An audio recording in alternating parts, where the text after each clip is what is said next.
Hi guys, my name is Xavier Leopold, also known as Xavi Art. I'm a trader by day, an artist outside of that, and I'm just here to tell my story about how I found art as my therapy and my outlet, and my new discovered love during the lockdown period, and how that ties in with mental health. Brilliant. Thank you, Xavi. It's so good to be talking to you today. Thank you. I know that this has been, the lockdown period is really not a particularly long time to establish yourself as an artist, but you've done it. And I'm really interested to know what made you pick up a paintbrush in April of the first year.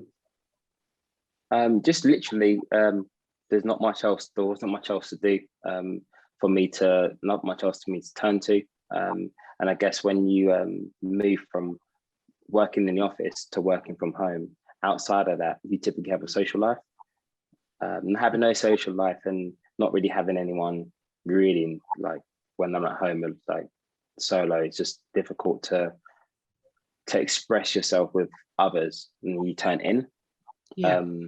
It was the first time I ever really dug into my thoughts, and at times it was scary, but I just needed to quickly find some sort of catalyst to help me through it, and just to help me unravel my own thoughts and my own feelings. So that's what made me turn to the art. Like I'm more of an illustrator, or more of somebody who draws out my thoughts rather than writing down my thoughts. Yeah.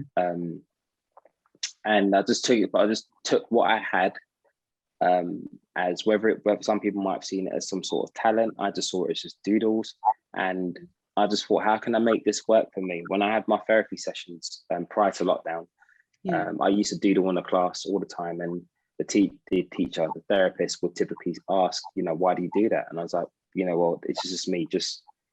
I'm sort of trying to get whatever's in my mind out. I'm just trying to calm myself down as well. And I just remember those things because she said, you should be using this outside of our therapy sessions, and once our sessions are even done.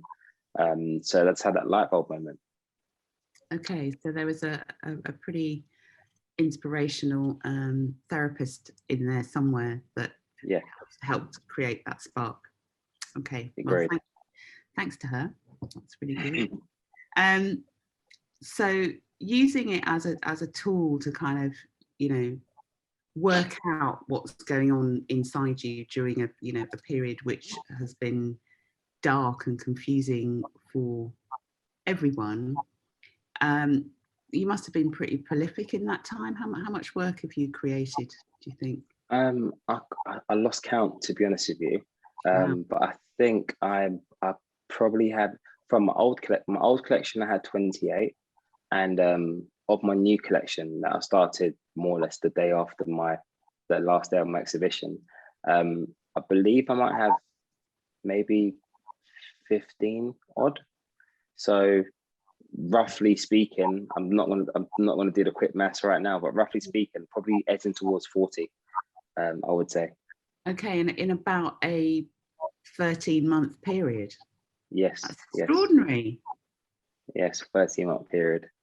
It's funny because I just it's not like I get through my pieces quickly. What I can do occasionally, but I'll normally get like 70% there, and I'll just leave it until I'm ready to revisit it, because I'll just come back with a fresh mind, or I just don't want to see it finished. I don't really want to lose that enjoyment. For example, this is a piece that I painted a few months ago. This is called Black Sheep, and it's not quite finished yet, but it's like I don't want to finish it, because I'm enjoying the process. And I think that's what I love most. I think that's where my buzz comes from, just enjoying the process.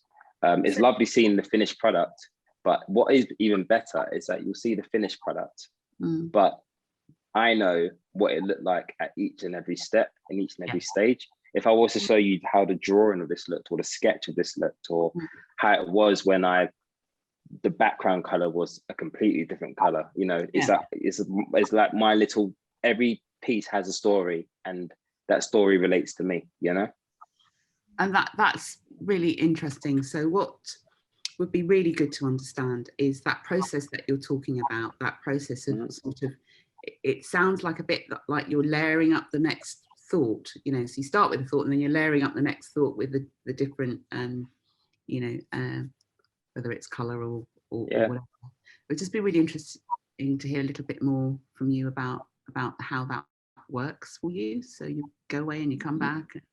Yeah, you know what? It's just like I'm somebody who's like, I'm very observant, and like I pay attention to the most random of things, you know. People might look at the clouds, I might look at the sky behind it, you know, and look at the contrast between the two and how that inspires me. And I would just literally, sometimes my ideas are generated from conversations I've had. Sometimes they come from previous pasts that I've had, or current times, but it's more so the first two. And it's just one of those things that I would literally think about how that would make me feel, or how do I visualize that? And what happens then is that, like, I sort of see the finished picture in my head before it's already made. So that's why when I approach the canvas, I sort of approach it like a coloring book. It's like I'm just filling out blocks, you know, this should be like this should be like this, because it's exactly how I figured it out in my head. It's not like photographic memory, but it's sort of like the reverse of that in a sense. But then what happens sometimes, I might ask myself to be patient, you know, give myself a week or two, because within that period, I could come across something so random, but it just works within it, you know, or it just sort of, it helps bring whatever that piece is to life, or drive home the meaning even more. And that's sort of how it is. Go ahead. Talk us through a piece. So this piece hasn't been seen yet. It's going to be part of my new collection. So this piece is called Jonah. If you haven't heard of the story about Jonah, Jonah's the fellow in the Bible who got swallowed up by a whale for, I can't remember the amount of days, but a few days. And but he got really tested. Why did he get tested? It's because, you know, if you're getting swallowed up by a giant like whale, you're more likely to get swallowed and digested. But he was stuck in the stomach. He was a stubborn person, but more so he was then physically, literally, and mentally probably in the darkest of places, because he's in the whale stomach. He doesn't know if he's going to get swallowed up, like it's going to get digested, or he's going to come out the other side. But God had told him that, you know, just have that faith. And that story didn't really make as much. When I was younger, I just used to like think about that story as like a giant fish. But like now, when I'm older and I'm more mature, and the things that I've gone through, I've realized that during your darkest of periods, like it's always good to still hold on to faith.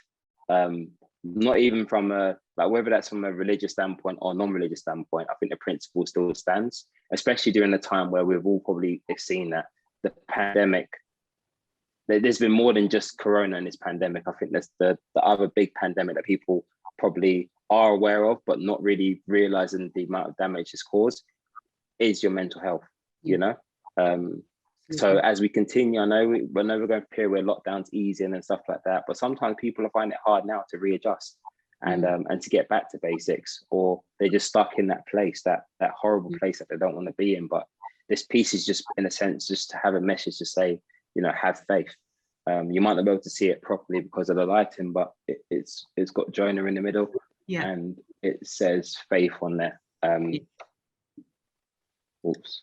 Can see, yeah, no, that's amazing. So if I kind of, what that says to me about what you're encouraging, or what you're wanting people to see and find, is the thing of turning inwards, basically, and understanding that is not actually necessarily a religious thing. It is actually that bit within you which is non-verbal, I suppose.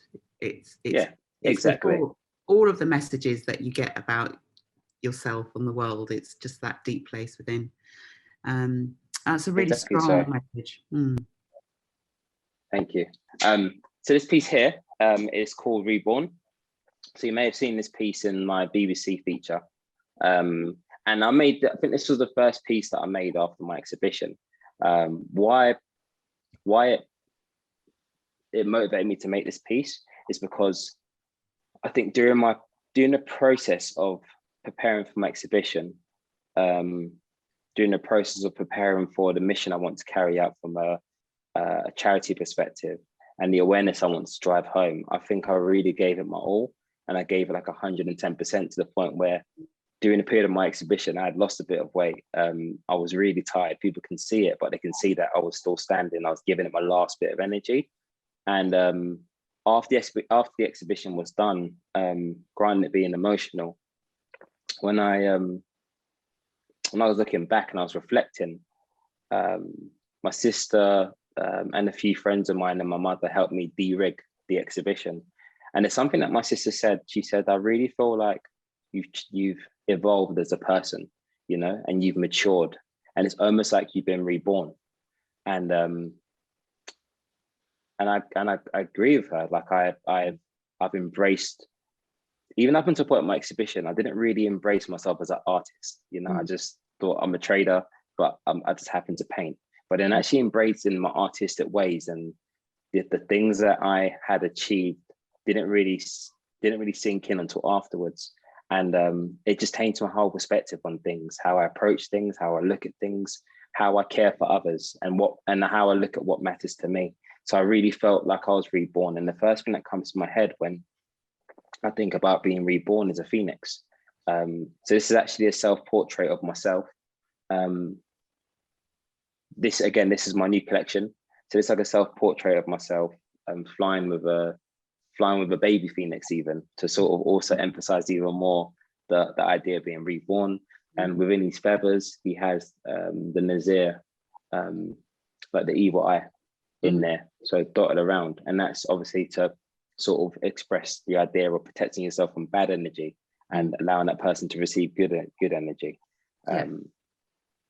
So yeah, this is a reborn. I haven't actually looked at this for a while. Like I haven't actually dug out for a while. So it's actually, as I'm talking to you, I'm just like getting sunk in, and I really wish you guys could see it in person one day, which you hopefully will. Oh, we will. We will. Yeah. I mean, it's so beautiful and joyful. Actually, I kind of immediately. I mean, Phoenix rising from the ashes just is something that is in my head all the time at the moment, because this is, you know, that is our way through, or it is a way through to feel that we can collectively find that power within us to kind of rise up through this. But there is huge amounts of positivity and openness to that journey, it seems, with those two in tandem, kind of supporting each other, you and your Phoenix. It's really beautiful, lovely. Thank you so much. I appreciate it. Appreciate it. And you've mentioned there, we've got one more to look at. It's the one I showed you. It's the one I showed you. The one I showed you earlier.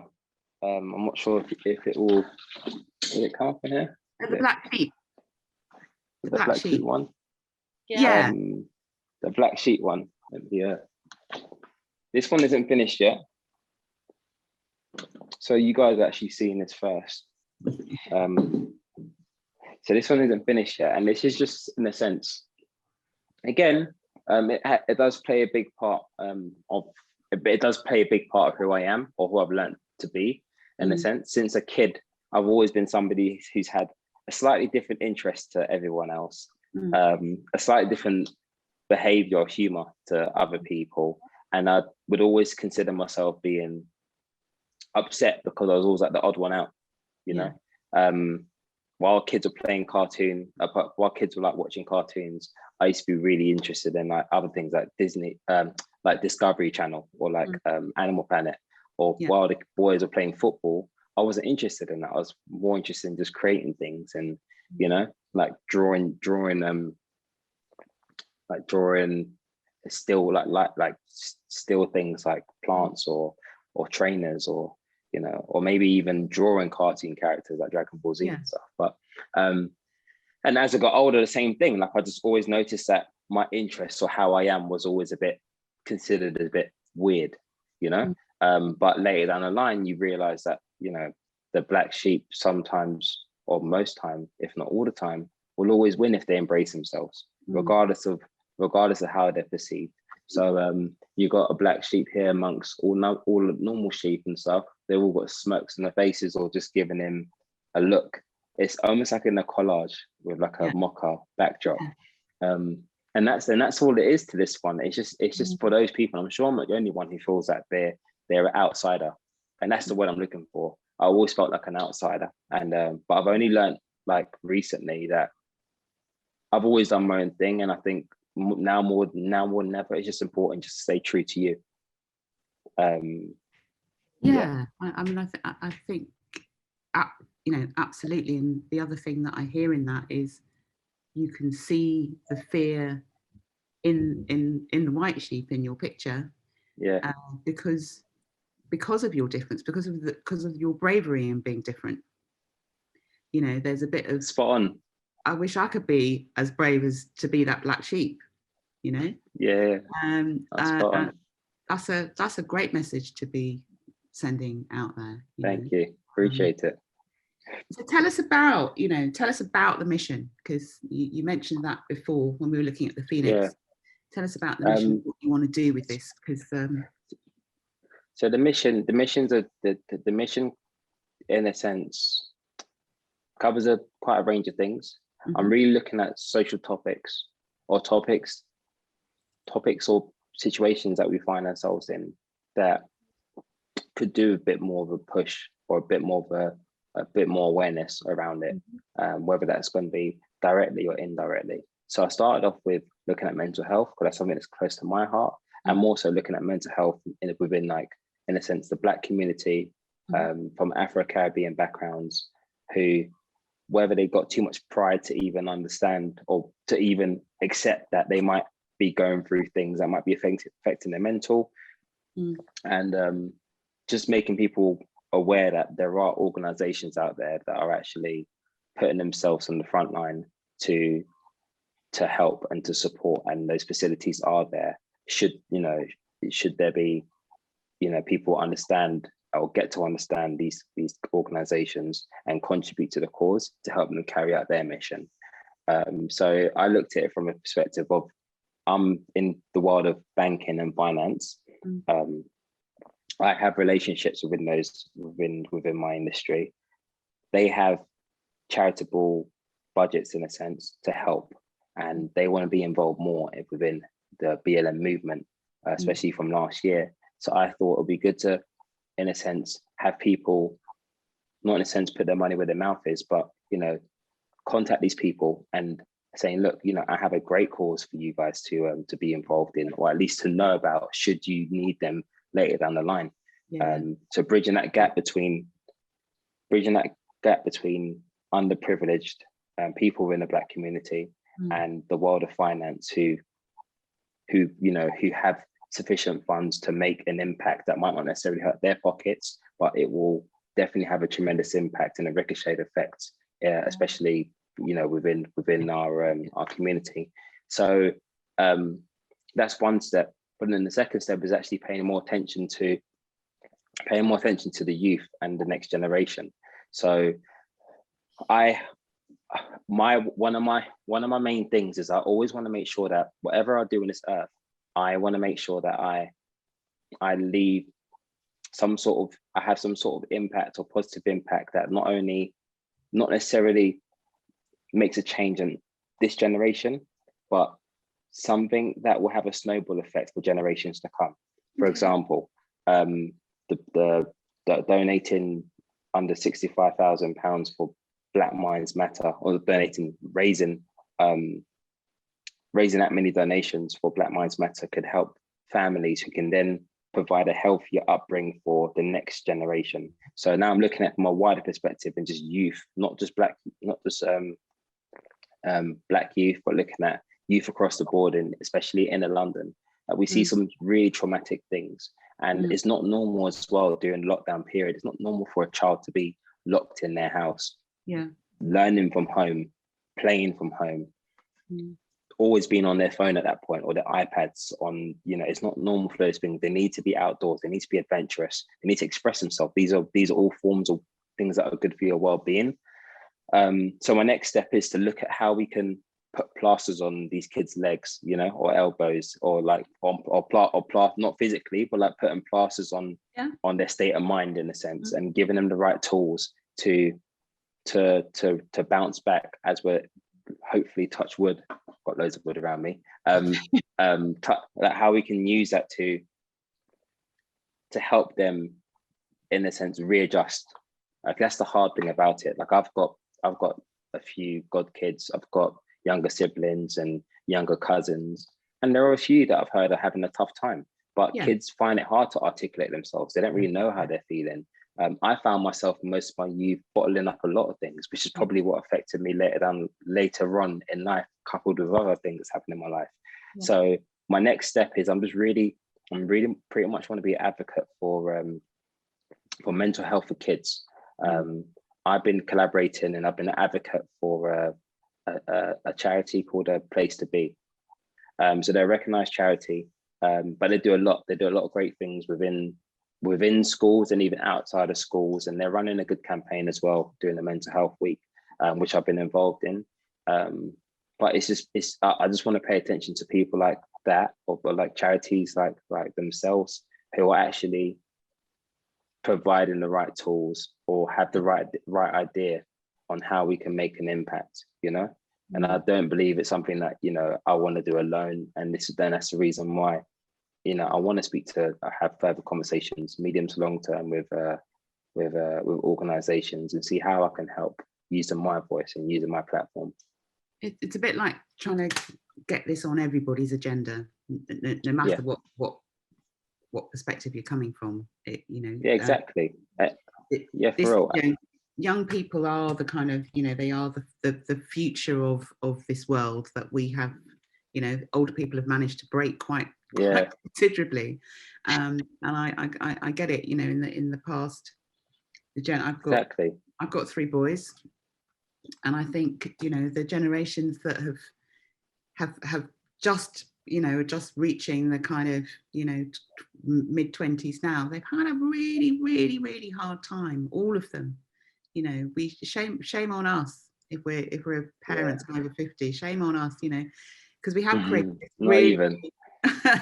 But you can't really. It's not. I wouldn't really think it's a shame on us, or shame on the parents, because at the end of the day, you guys, like, especially I can speak from like the women and the men in my life, you know, growing up as, you know, parents, and people who aren't your parents, but they're basically they're basically like that. You know, your first and second generation over here, and things were tough, you know. So I think your focus was more on providing, you know, and making sure that we're eating okay and we're sleeping okay and we're getting good grades. So we have the right setup for when we're older. And to be honest, a lot of parents are seeing the fruits of that labor, you know, on the quality of in a sense, the opportunity or the access to the quality of life for your kids and for your nephews and nieces and stuff, you know.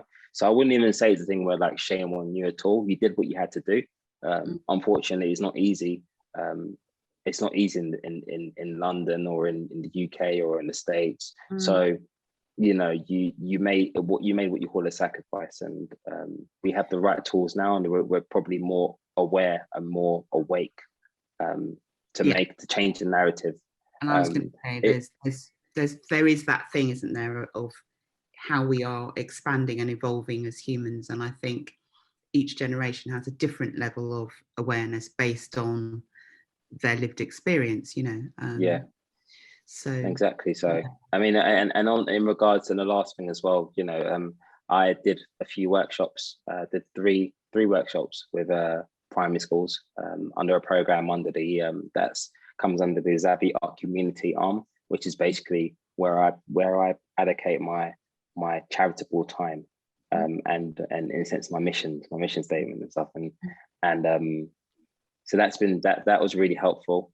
Also allowing kids to understand how their mind works, speaking positive, or making them understand what positive affirmation is, and how the use of words can really affect how they think. And also tying in, you know, this was all around the period of Black History Month, you know, teaching them about heroic Black people, both of the past and in the current as well. And just letting them understand that there are heroic people out there that did things in history and that we can look up to. So hopefully there should be more of those workshops in the pipeline. Hopefully broaden it a bit so it has more access to people that not just of that school but of other schools. But yeah, it's really a time where I'm just trying to definitely plant my seeds and just cement myself rather than sprint, you know.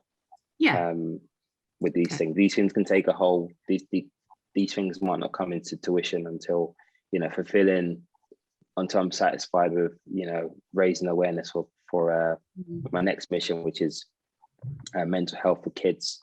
You know, these things might not actually be, you know, where I wanted to be until end of the year, you know. So I'm just I'm telling you as they're happening, which is exciting at the same time when we look back at it afterwards. Yeah, it's been so good to talk to you. It's been so good to get this story out. I feel like there is, you know, there's loads to explore in this, and I love it when you're saying, oh well, you know, it might not happen till the end of the year. Come on, that is kind of like no time at all. Also true, but I think how my mind works, my mind goes like 100 miles an hour, so like 100 miles an hour, but if you do that every day for the whole, it's a long time, but it's more, again, like I said at the start, it's like I enjoy the process, you know. And there's some really, really exciting things. There are some really, really exciting things on the way.